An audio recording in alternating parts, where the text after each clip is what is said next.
can we have you standing up and we'll have a look?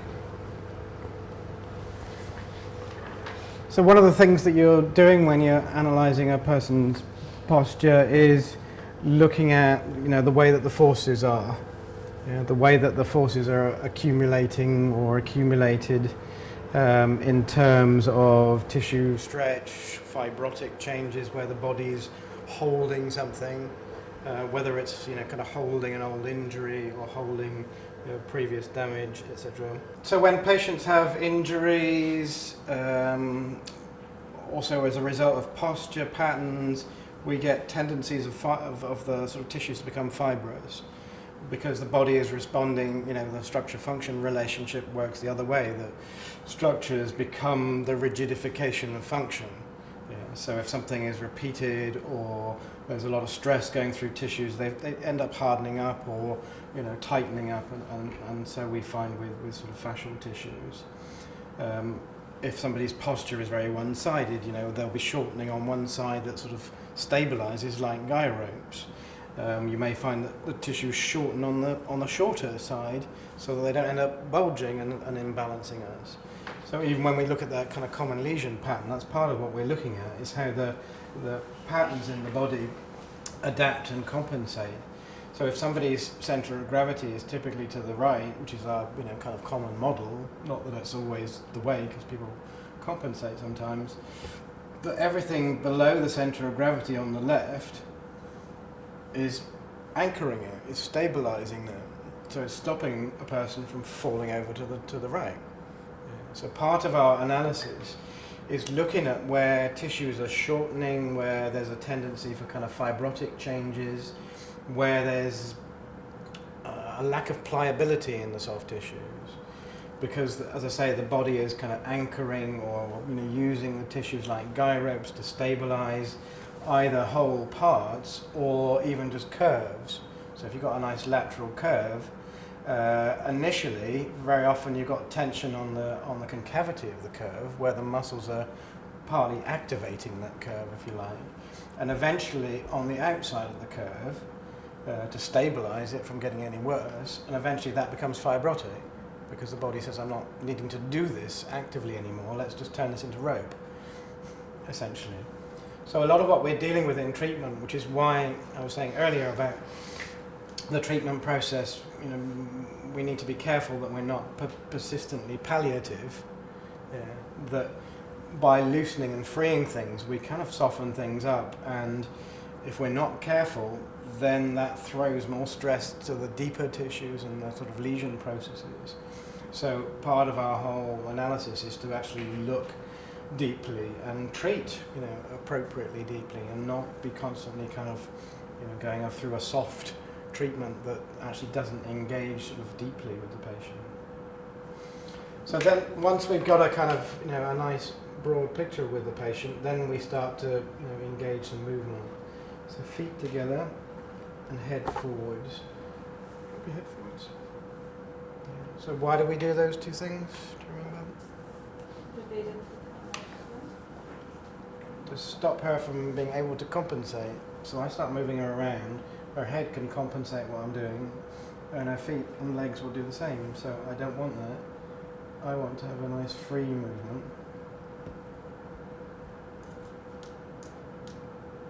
So we can analyse patterns of movement without too much compensation. In the same way, where we've got extension in the spine, we might want the patient to just drop forwards. So that takes that area into a more neutral mechanics and it's freer, so that we can actually assess what the actual mobility is in detail, rather than relying on the appearance, which is subject to kind of facet restriction and so on. And then drop forwards gently.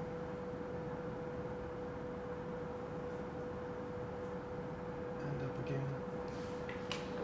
So in terms of analysis, we're looking at how the spine is fragmented, and that movement is particularly useful. Yes, we look at the pelvis and how the attachments through the tissues relate, but also how the spine kind of is functioning in little groups, because that's one of the things we want to address, to integrate by working, articulating, and so on, and break up that fragmentation. So we've got an integrated mobility. Okay, I'd like to lie onto your back.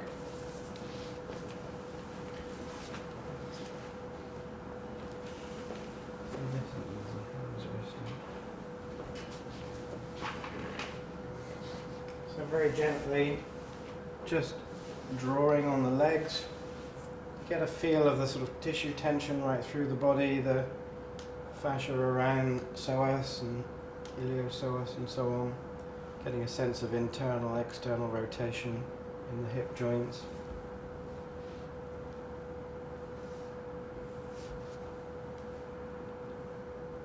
And the overall sort of tone and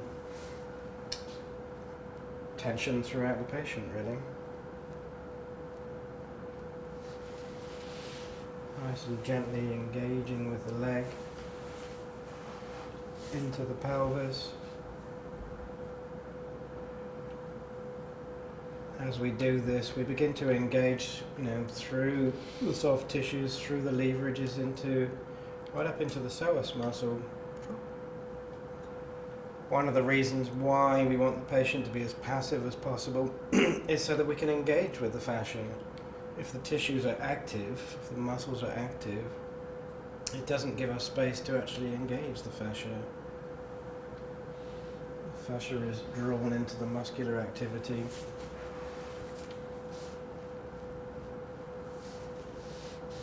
Also, even just these kind of rolling spiral type movements, if you like, are also working with kind of the orientation of ligaments, orientation of fascia. People talk about sort of, the fascial unwinding techniques. Well, it's all integrated into this. It's not a separate event or a separate technique, if you like.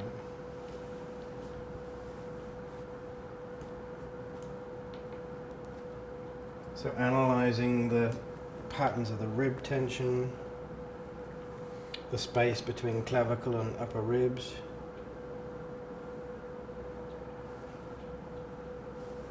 and beginning to engage with it, so creating space there, and gently just using the forearm as a lever to the clavicle and lifting the clavicle up off the first and second ribs, and resisting first and second ribs with this thumb. The fingers are above the clavicle, either resisting it rising up so that I'm teasing it forwards, or in fact drawing it up and back to articulate it. But either way, examining and engaging with it. It's not just sort of moving it generally, it's trying to be quite specific. And then from clavipectoral fascia through into the intercostal, remembering the upper ribs move in a pump handle movement, so we're trying to separate them in that way. Lower ribs in more of a bucket handle orientation. So again, trying to engage the intercostal fascia and intercostal muscles in that same sense. And sometimes turning that into a kind of a springing movement to just spring a bit of ease and movement into those lower ribs.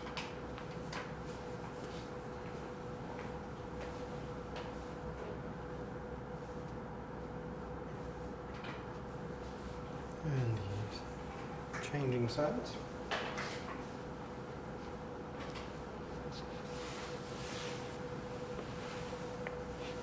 So the leverage through the leg comes right down through tensor fasciae lata and so on into the pelvis and directly prizing the sacroiliac joint open. So again, it's important that this comes right across the midline of the body, and not just up and over, but right across the midline of the body, because I'm prizing that joint open through the fascia. And again, it's integrating the release of the joint with the fascia, which is so important in terms of changing the living mechanics, if you like, but also to stabilize. That we have the ability to actually encourage a more stable condition. If you just release, fascia, or you just release the joint, they're out of sync with each other. This is a living body. You're alive, aren't you?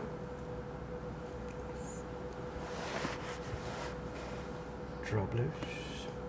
And then taking that leverage through again, through the fascial tissues, through the joints, through the ligaments, and drawing to create a traction force, which then it engages with a torsional force and the resistance to that. So making the levers all talk to each other, to meet with each other. And hopefully kind of passive and easy. So initially this movement is analysing what's going on in the spine, and then you begin to engage lever with fulcrum. Try and again coordinate the limb with the lumbar articulations and so on. Again, sometimes I'll come back to this and just reassess, get a sense of that internal, external rotation through the hip joint, the tension through the psoas muscles. Are they equating? And then moving up to the arm again. Oh, so easy.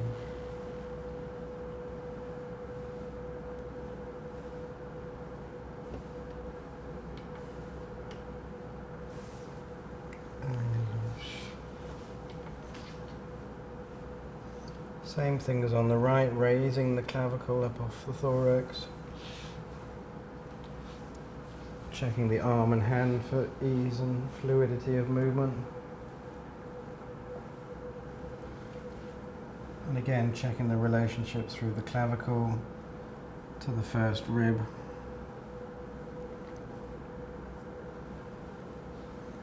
Raising the clavicle, checking the space around it. Particularly, as I say, the relationship to the upper ribs. They can get quite wedged together. If they do get wedged together, that sort of upper ribs and the clavicle, with this movement, this smooth kind of movement, you just let go. Yeah. And that sudden kind of, jarring movement and the unexpectedness of it releases the clavicle from the upper rib quite often. You can then exaggerate that as you come around and lift and resist in the first ribs.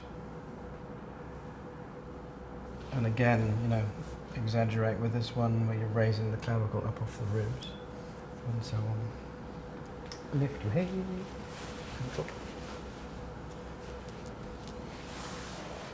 I'm going to lift the table a bit. I don't have the pump at either end. I should get electronic ones. So thinking about how that whole thoracic area, cervical area goes right down into the upper thorax. So we mechanically, muscular, etc., and fascia, that whole upper polygon of our, kind of mechanics needs to be attended to in one fell swoop. So we go as low as we can, drawing up through the tissues, getting a feel immediately of the patterns of restriction. So the side bending, rotational disturbances in the neck actually manifest in the soft tissues as much as they do in the sort of articular structures, and we begin to draw that out. And again, we can sort of play with that whole notion of going into lesion, so following the pattern and moving out of.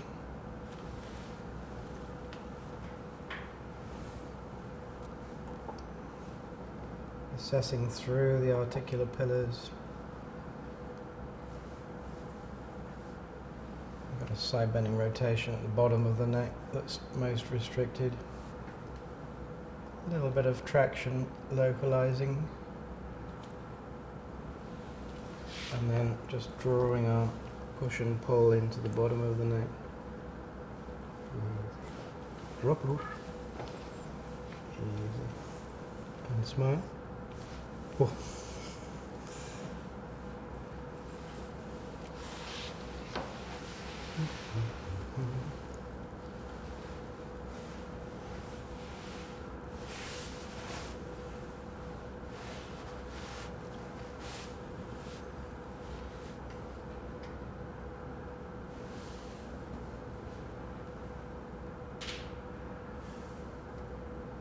So just releasing the tension towards the vertex.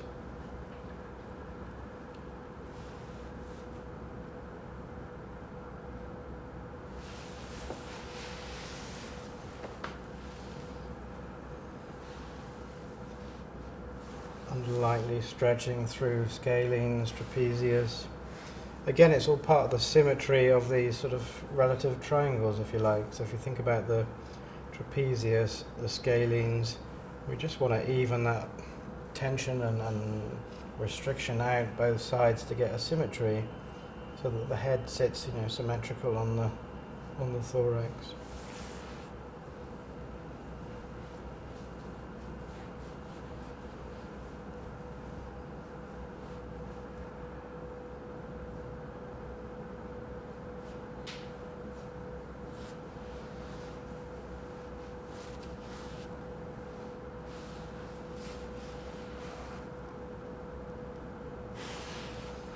Gently onto your front.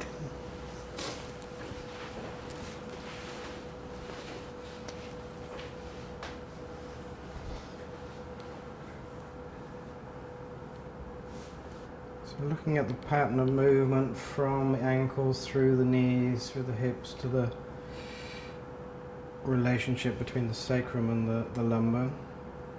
Is it even movement? Is it nice symmetrical movement? Making sure the legs again are nice and flat and facing the ceiling so that they're nicely oriented.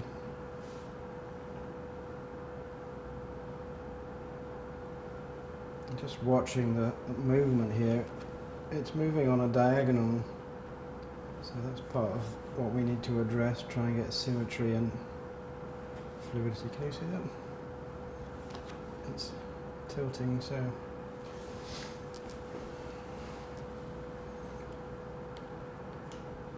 then working through again, oscillation as a sort of diagnostic thing, quite light assessment.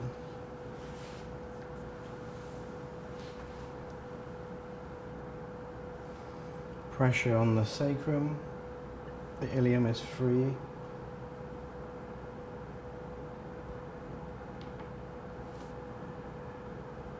Different parts of the sacrum so that we're free. And also in terms of assessment, that I want to feel where restriction lies and how it functions.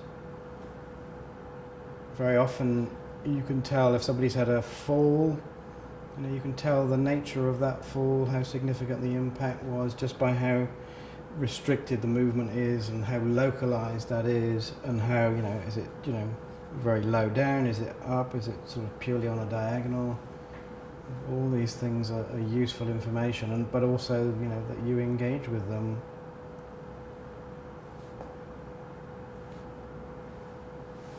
And then on the left, coming down, just nudging the crest to tip that ilium forwards. And again, really thinking about how lever and fulcrum work together. This time, in terms of assessment, I really want a clear picture of how these vertebrae relate to each other. When you know all the anatomy and, structures that are underneath your fingertips enough, and then you kind of get a sense of a person's age and possible arthritic changes or degenerative changes, then all those things kind of compute into your mind, into what you're, perceiving underneath your fingers, with allowances for sort of strange congenital anomalies. It's not all like the textbooks. It's one of the reasons why Still's osteopaths were so good, because they did such a colossal amount of dissection. You see how this lever is being used to sort of fine-tune, so I can really get a clear sense of the relations here. So all that, fascial relationship from one structure to another is part of how your, lever and fulcrum work. It's not just a straight line from bone to bone or articulation. This is via psoas, it's via iliopsoas, it's via glutes, etc., etc., etc. In the same way when we talk about the mechanics, those lines on the page are all, tissue resultants, if you like.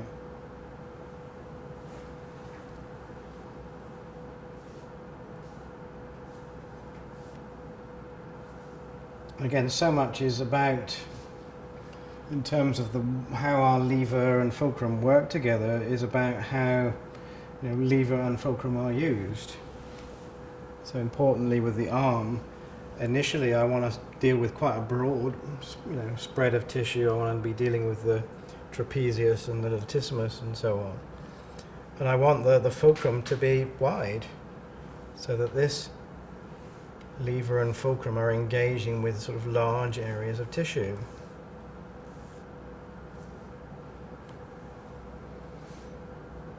And as I get sort of deeper into the tissues, you see the fulcrum changes, that I'm then coming with a little bit more pressure the heel of the hand,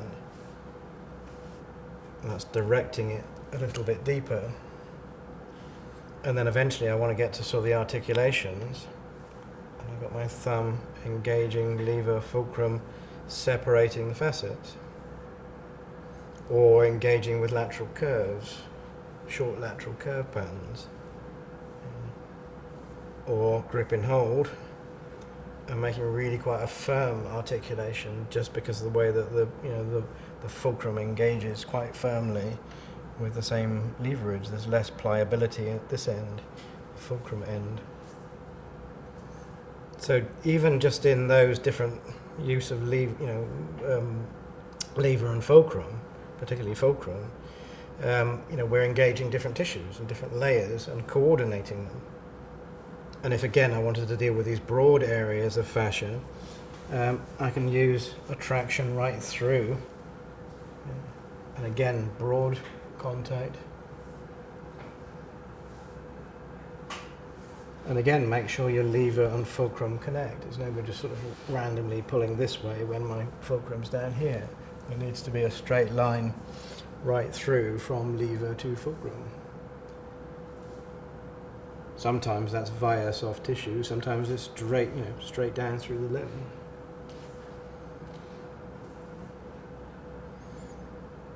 And again, if I wanted to take that deeper, if it was very restricted through here, which it isn't, I would then again take it further, integrate with the ribs.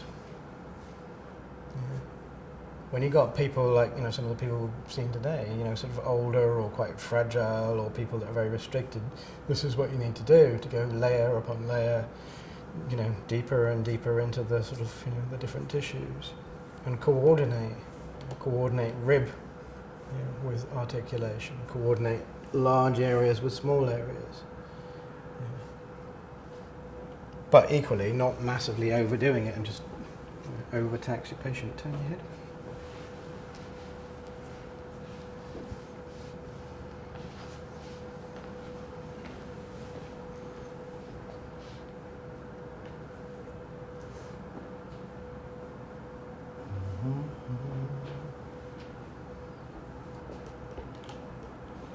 And again, seeing that oscillation now as diagnostic. It's quite light, sort of nice, easy movement.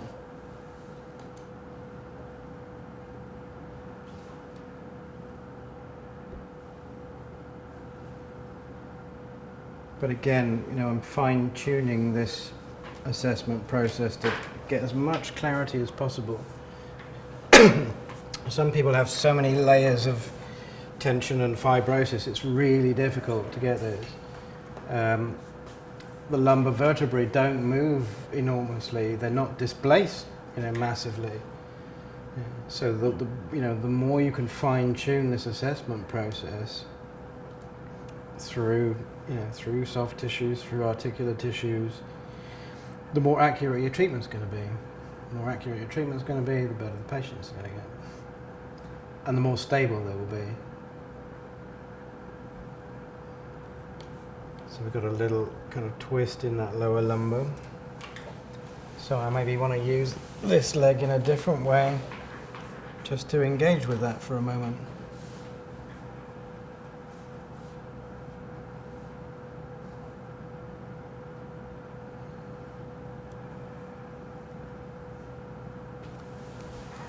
And that's coordinating through the sort of longer tissues of a leg, again, the anterior tissues, psoas and so on.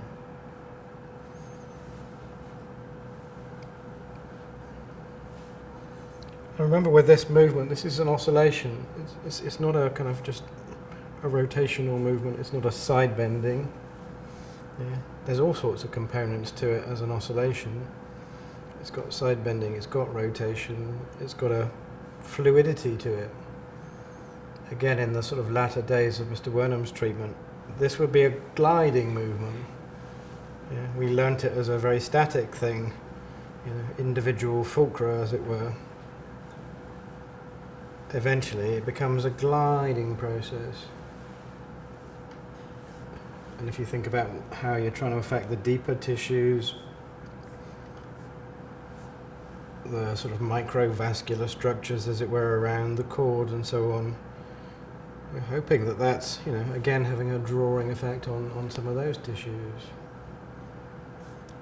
Again, coordinating physiological, with the more physical structures, if you like.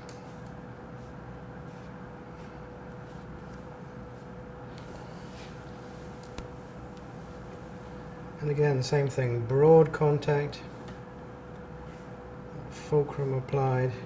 Also with this as a leverage, we're also coordinating the anterior tissues. Again, we've got the sort of clavipectoral fascia, intercostal sort of fascia and so on. And we're coordinating that with the posterior tissues.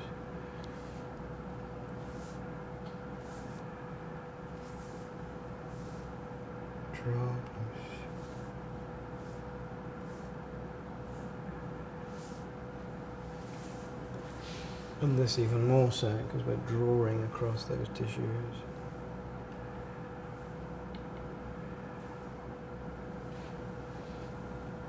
But again, make sure your lever and fulcrum connect. It's not just two random things disconnected.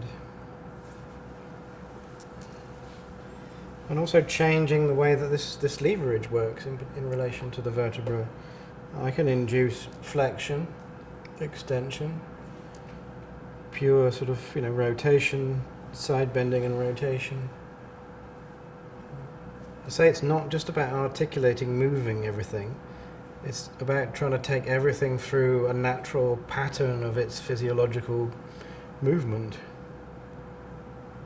When you see people doing this sort of, as a general osteopathic treatment, and you see them like thrashing the body, just trying to get an extended range of motion out of everything, that's nothing to do with this. We are looking at ranges of motion, but that's a tiny, tiny, tiny little detail amongst a million details. Can you lie on your side, face towards me?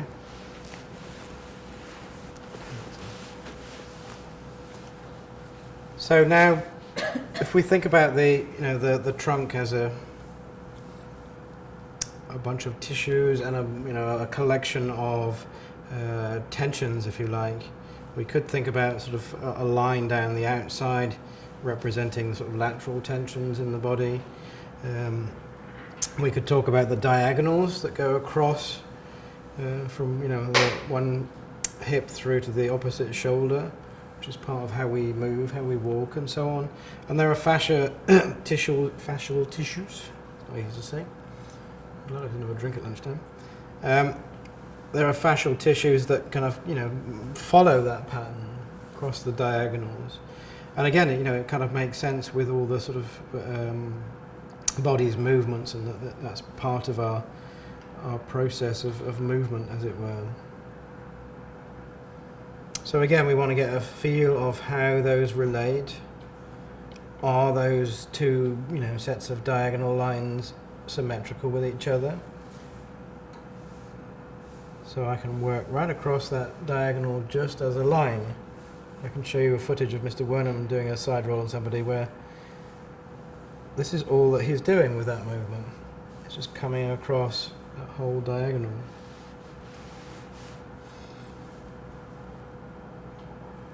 So I'm combining torsional movement to relate to the spine with side bending movement, with big stretch kind of movements, all to coordinate together to relate to different tissues. Bottom leg straight. So with the bottom leg, I'm kind of anchoring the pelvis in orientation as you would be if you were standing, as much as possible, unless I really need to move those lumbars in a different way. Then taking a leverage, a torsional leverage from above down. But again, that's working on the sort of diagonals across the body. I'm trying to coordinate that with a sort of a line that represents the tension across the side of the body here, with the lever of the leg coming over the side. If I want to increase the traction from this leg, I draw it upwards. It's going to tip the ilium backwards, which is, I'm happy with this side. On the other side, it might be more of an issue, how I kind of combine the leverages. So as that leg plays, as it drops gently towards the floor, that traction can be fixed and localized at this point where I'm aiming it at the moment. To try and just separate those vertebrae whilst coordinating them with a diagonal set of forces with the pelvis below and with movement. One of the things that I was noting with some of the way that you're working this morning, try to coordinate all these adjustments in movement. Other side. Don't put somebody in a position and then try and release something. It's on the move, all this stuff. And it's important that it is. Lift your hip. Partly to sort of, optimize the release, partly to coordinate the different tissues. Bottom leg straight.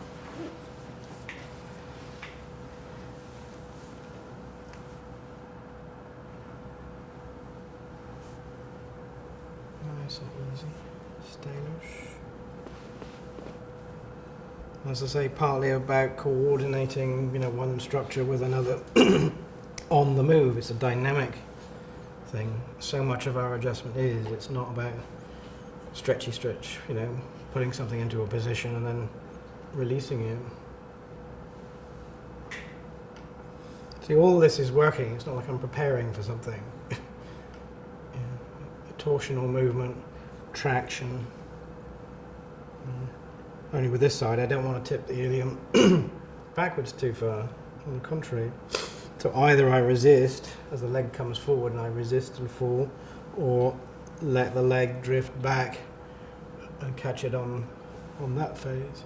So if I still want to bring in traction, I've got the leg playing, the torsion coming from below, from above rather,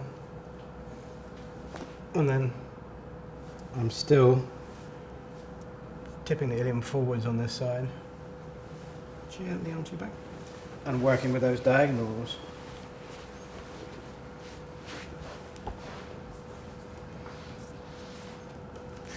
Wait for it.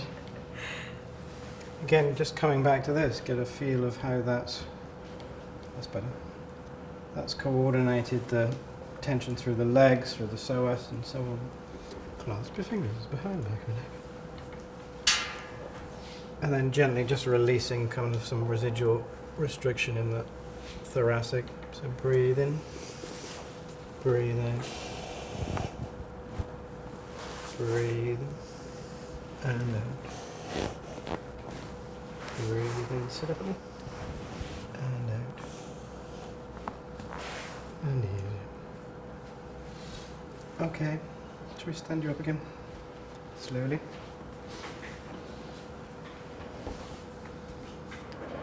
So just getting a sense of how much change has occurred. How do you feel? I know. Can you see much change?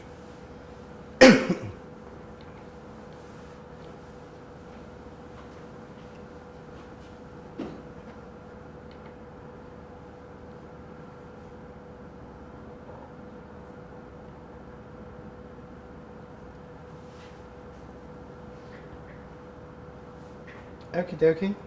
Any questions, thoughts, queries, anything else you want me to?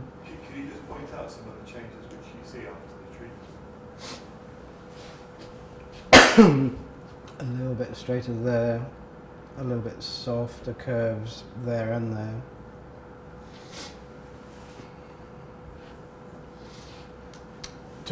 Very often the main change in the picture is it's softer. So lateral curves are less. The tone of the tissues is easier. If it was lacking tone, it should have picked up a bit of tone. If it was hypertonic, it should be softer. I've got some nice pictures of where before and after treatment from Mr. Wenham's treatment, and one of the clearest things you can see is the soft tissue change, because that's sort of, that's part of the coordination. It's not all about, articular structures and so on. And she's better balance. She's in herself kind of stiller. Okey-dokey. Any other questions or thoughts or things you want me to show while we're having this time?